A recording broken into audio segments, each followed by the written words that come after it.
Hola a todos y bienvenidos. Hoy tenemos sobre la mesa algo que a primera vista, bueno, podría parecer el somnífero perfecto. No son artículos de opinión, ni un bestseller, sino una única edición del Diario de Centroamérica de Guatemala, la del 12 de febrero de 2026.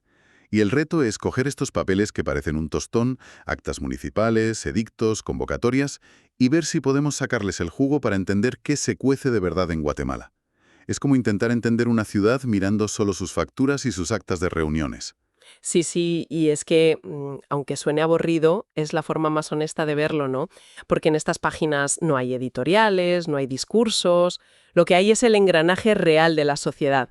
Es donde las grandes ideas como Estado de Derecho o política fiscal dejan de ser abstractas.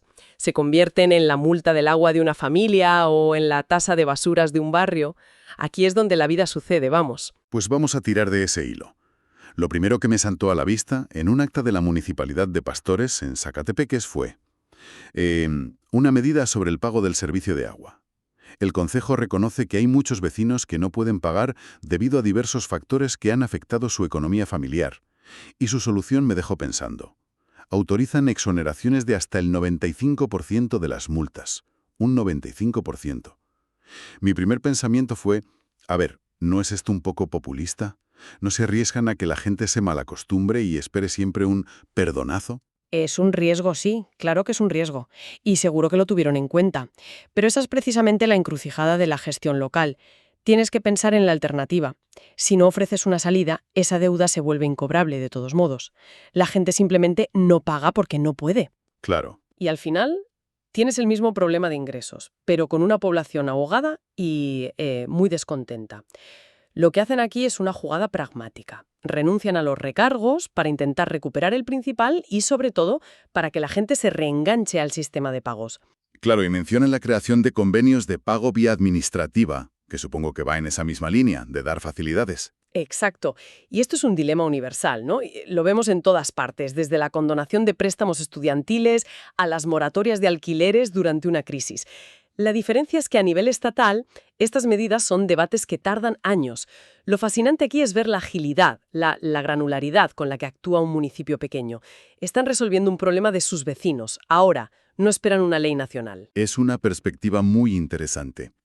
Y justo después de leer esto me encuentro con la otra cara de la moneda. Nos vamos a San Rafael Petzal, en Huehuetenango.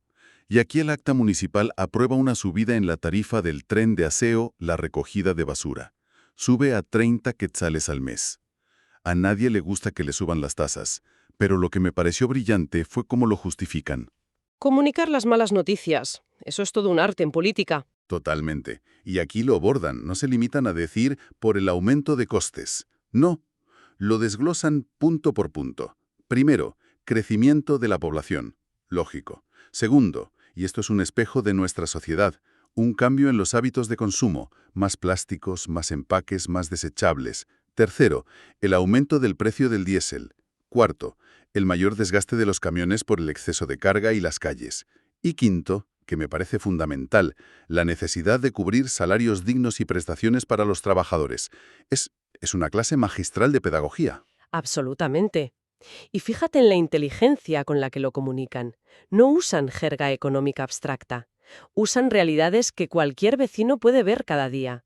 Ve que su cubo de basura se llena antes, sabe que la gasolina está más cara. Lo tienen delante de los ojos. Exacto. Anclan una decisión impopular en la experiencia compartida de la comunidad.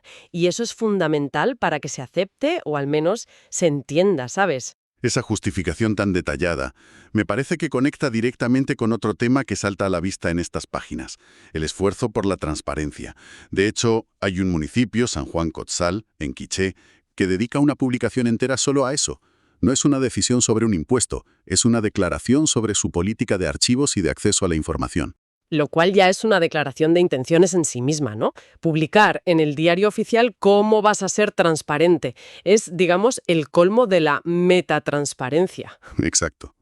Citan la ley nacional, el decreto 57-2008, y explican su sistema, cómo organizan los documentos para que la información sea, y cito, pública y de fácil acceso al solicitante. Pero, la pregunta es, ¿hasta qué punto esto es real y no solo papel mojado? Bueno, esa es la pregunta del millón, claro. Y es donde hay que mirar la letra pequeña. Una cosa es tener una ley y otra, muy distinta, es que se pueda ejercer ese derecho. Lo importante aquí es que nombran a una persona específica como encargada de la unidad de acceso a la información pública y dan múltiples vías de contacto, verbal, escrita, teléfono, correo. Esto es crucial.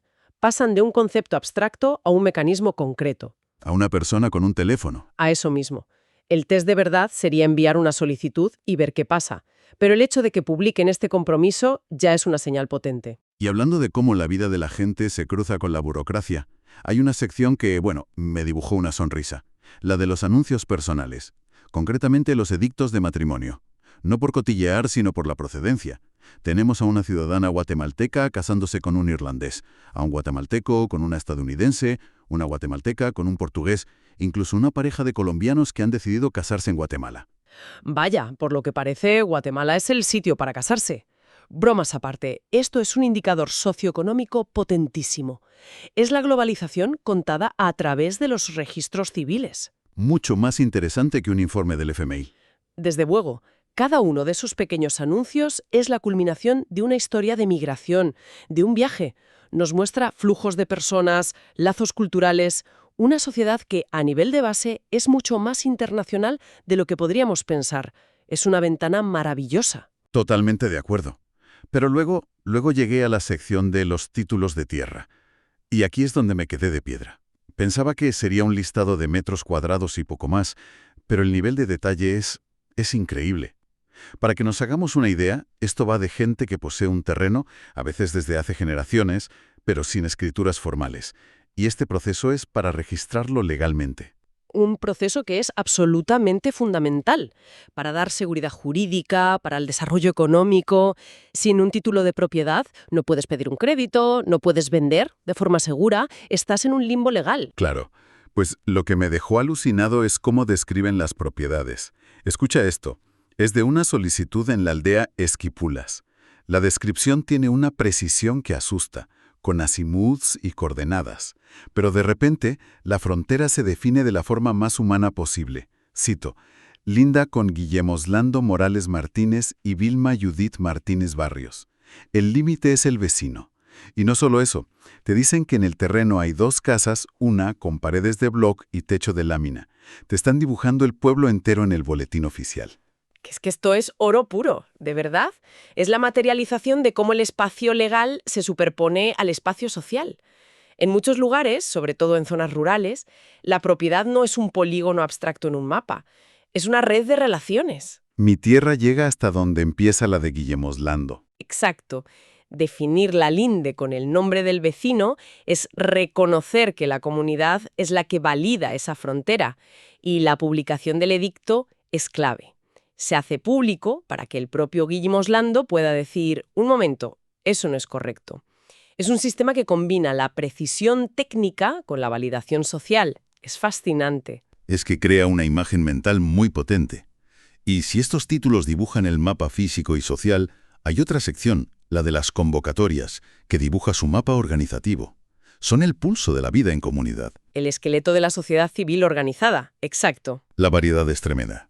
Por un lado, tienes algo superlocal, la convocatoria a la Asamblea General del Condominio Edificio Asunción. El orden del día es el que te imaginas. Las cuentas, el informe del presidente y elegir nueva junta. La reunión de vecinos de toda la vida, vamos. Eso es. Pero en la misma página te encuentras la convocatoria de la Gremial de Juleros de Guatemala. Ah, ahí ya pasamos a otro nivel. Ya hablamos de una organización profesional, un sector productivo que se une para defender sus intereses. Y junto a ellos, el aviso de la Asociación Refugio de Ángeles, ONG.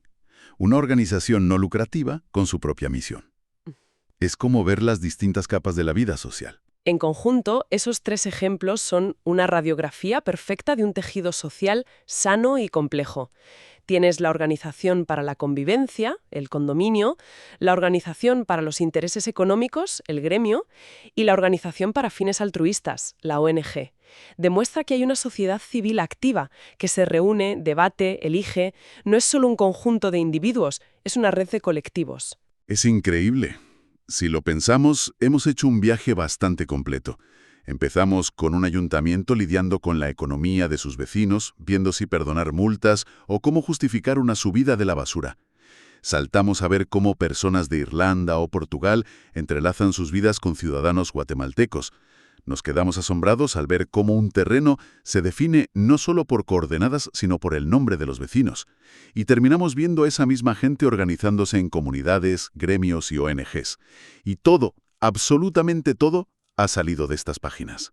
Al final, lo que esto demuestra es que lo que a menudo descartamos como burocracia árida está en realidad lleno de vida. Son las historias de los desafíos económicos, las soluciones pragmáticas, las conexiones globales y la organización comunitaria. Estos documentos revelan la tensión constante entre la ley formal y la realidad vivida, entre las necesidades individuales y las responsabilidades colectivas. Es el pulso de una sociedad escrito en el lenguaje de sus trámites. Y para terminar, yo me quedo pensando en eso, en esas descripciones de los terrenos, en Guillermo Lando Morales Martínez y Vilma Judith Martínez Barrios como fronteras vivientes. Es que ahí se abre una reflexión final fascinante, ¿no? Hemos visto que los límites se definen por los nombres de los vecinos. Esto plantea una pregunta. ¿Qué ocurre con la estabilidad de esas fronteras a lo largo del tiempo? Cuando las familias se mudan, las tierras cambian de manos o simplemente las relaciones entre vecinos se deterioran. ¿Qué pasa con esa linde?